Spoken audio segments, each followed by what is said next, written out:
श्री शिवाय नमस्तुभ्यम। जय महाकाल। बैकुंठ चतुर्दशी का वो दिन जिस दिन आप सभी लोगों को रात्रि के समय अपने घर पर ये 14 दीपक जलाने वाला उपाय करना होता है। महाराज, बैकुंठ चतुर्दशी का कोई छोटा मोटा दिन नहीं है। ये श्री हरि नारायण विष्णु और मेरे देवादिदेव महादेव के मिलन का दिन है, हरिहर महादेव का दिन। और जिस घर में रात्रि के समय पर ये दीपक जल जाते हैं उस घर में महाराज कभी भी दरिद्रता नहीं आ सकती है, उन्हें कभी नरक की यातनाएं नहीं भोगनी पड़ती और उनका जीवन सदैव के लिए सफल हो जाता है। मात्र थोड़ी सी देर का ही यह मुहूर्त है और गुरुदेव की कथा से सुनकर समझकर बहुत आसान भाषा में आप सभी को बताऊंगा। परंतु उससे पहले आप सबसे बस एक छोटी सी प्रार्थना, जो लोग पहली बार आए हैं चैनल को सब्सक्राइब जरूर करेंगे और वीडियो को लाइक करके महादेव का कोई सा भी प्यारा नाम कमेंट बॉक्स में लिखना नहीं भूलेंगे। सबसे पहले बात करते हैं हमारे पहले वाले उपाय की, जो कि आपको 14 दीपक वाला उपाय करना है। देखिए, ये वाला जो उपाय है ना, ये होगा आपके घर में बच्चों के लिए या कोई भी व्यक्ति आपके घर में ऐसा है ना, जो कि थोड़ा सा मंदबुद्धि है, यानी कि उस पर पढ़ाई लिखाई में ध्यान नहीं देता है, शरीर से कमजोर है, दिमाग से कमजोर है, अपशब्द बोलता है, गलत रास्ते पर जा चुका है, पढ़ाई लिखाई में ज्यादा इतना भी नहीं है कि वो टॉप कर जाए, या फिर आप चाहते हो कि आपका बच्चा बुद्धिमान हो, है ना, बल बुद्धि विद्या उसके पास हमेशा रहे, तो पूज्य गुरुजी ने कहा उसके भविष्य को सुधारने के लिए 14 दीपक वाला उपाय आज रात्रि को करना मत भूलिएगा। गुरुदेव ने कहा कि ये जो कार्तिक मास में पड़ने वाली बैकुंठ चतुर्दशी का दिन होता है, आपने इस कार्तिक मास के अंदर सबसे बड़ा महत्व होता है दीपदान का। दिन में दीपक, रात में दीपक, सभी टाइम पर आप दीपक का आप क्या कर सकते हो, दान कर सकते हो। लेकिन बैकुंठ चतुर्दशी का एक ऐसा दिन होता है जिस दिन मध्य रात्रि के अंदर, कब, मध्य रात्रि में दीपदान किया जाता है। आपके घर पे जहां पर भी भगवान श्री हरि नारायण विष्णु जी और महादेव जी हों, उन दोनों को साथ में आपको रखना है, दोनों की तस्वीर को साथ में रखना है और आपको इस तरीके से 14 दीपक तैयार करने हैं, है ना। कब, रात्रि को 11 बजे के बाद 14 नवंबर की रात्रि को 11 बजे के बाद में आपको ये 14 दीपक तैयार करने हैं। 14 दीपकों में से भी क्या होगा, देखिए, जो 13 दीपक होंगे वो होंगे लंबी बाती के, क्रम ध्यान देना, लंबी बाती के, और जो एक दीपक होगा वो होगा गोल बाती का। 13 लंबी बाती के दीपक, एक गोल बाती का दीपक, और सभी के अंदर आपको भरना होगा घी। ये जो 14 दीपक आप तैयार करोगे, रात्रि को 11 बजे के बाद में भगवान श्री हरि नारायण विष्णु जी और महादेव के सम्मुख में आपको इन 14 के 14 दीपकों को लगा देना है। लगा दोगे, इस तरीके से लगा देना, और वहीं खड़े होकर के जो इन दोनों का मूल मंत्र है, ओम ह्रीम ओम हरिनाक्षाय नमः शिवाय, इस मंत्र का आपको या तो 21 बार या 51 बार या 108 बार जाप करना है।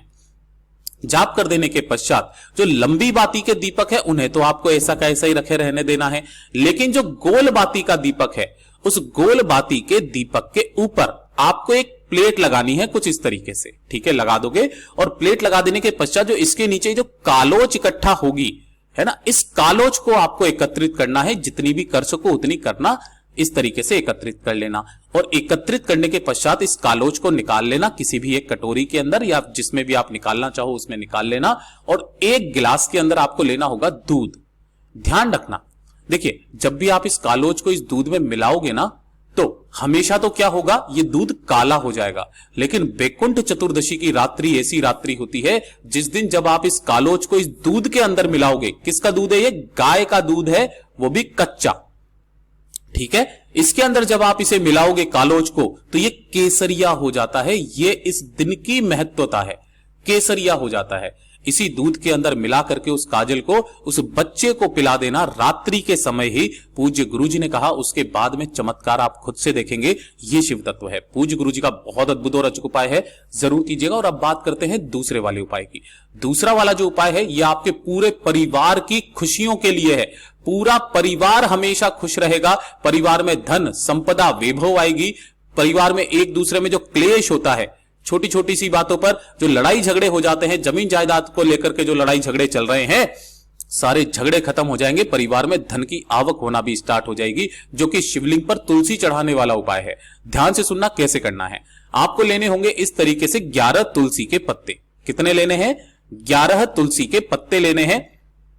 तोड़ना नहीं है, नीचे जो भी गिरे हुए हो वो 11 तुलसी के पत्ते ले लेना और एक चुटकी हल्दी लेनी है आपको, ठीक है। इस तरीके से पिसी हुई हल्दी ले लेना। इसी के साथ में आपको 1 लोटा शुद्ध जल अपने घर का लेना, तांबे के कलश में। उपाय को करने का एक खास नियम है, तरीका है, उसी तरीके से कीजिएगा। बैकुंठ चतुर्दशी के दिन आपको करना क्या है, इन तीनों को लेकर के भोलेनाथ के मंदिर में पहुंचना है, शिवलिंग के पास में। यहां पहुंचकर आपको उत्तर दिशा, नॉर्थ डायरेक्शन की तरफ में मुख करके खड़े हो जाना। जो पूजा पाठ अर्चना करनी है करना। सबसे पहले 1 लोटा शुद्ध जल भोलेनाथ की शिवलिंग पर अपना नाम और गोत्र बोल करके हरिहर महादेव के नाम से समर्पित करना। किनके नाम से? हरिहर महादेव के नाम से समर्पित करना। समर्पित जल समर्पित करने के पश्चात आपने जो 11 तुलसी के पत्ते लिए हैं, उन सभी तुलसी के पत्तों पर एक एक हल्दी की बिंदी लगाकर, ध्यान रखना, एक एक हल्दी की बिंदी लगा करके अपनी कुल देवी, अपना नाम और गोत्र बोल करके और आपके घर के सभी क्लेशों को दूर करने की कामना करके इन 11 तुलसी के पत्तों को शिवलिंग के ठीक ऊपर समर्पित करना। किसी भी समय चले जाना शिवलिंग के पास में। 2 मिनट यहां पर बैठ करके बाबा से अनुमोदन करना, कामना करना और कामना करके इन सभी तुलसी के पत्तों को उठा करके ऐसा का ऐसा ही जो आपने कलश से जल समर्पित किया था, उसी कलश के अंदर इन तुलसी के पत्तों को आपको डाल देना है। डाल करके इसे अपने घर पे लेकर के आना। घर पे लाने के पश्चात आप जिस घड़े में से या जिस परिंदे के जल में से जल पीते हैं, उसी का जल आपको उस कलश के अंदर भर देना है जिसके अंदर आपने 11 तुलसी के पत्ते डाले हुए हैं। इसी के अंदर भर करके एक गाय के घी का गोल बाती का दीपक अपने परिंदे के पास या आरओ सिस्टम के पास में आपको लगा देना है और बैकुंठ चतुर्दशी की पूरी रात, बैकुंठ चतुर्दशी की पूरी रात भर आपको इसे यहीं पर रखे रहने देना है।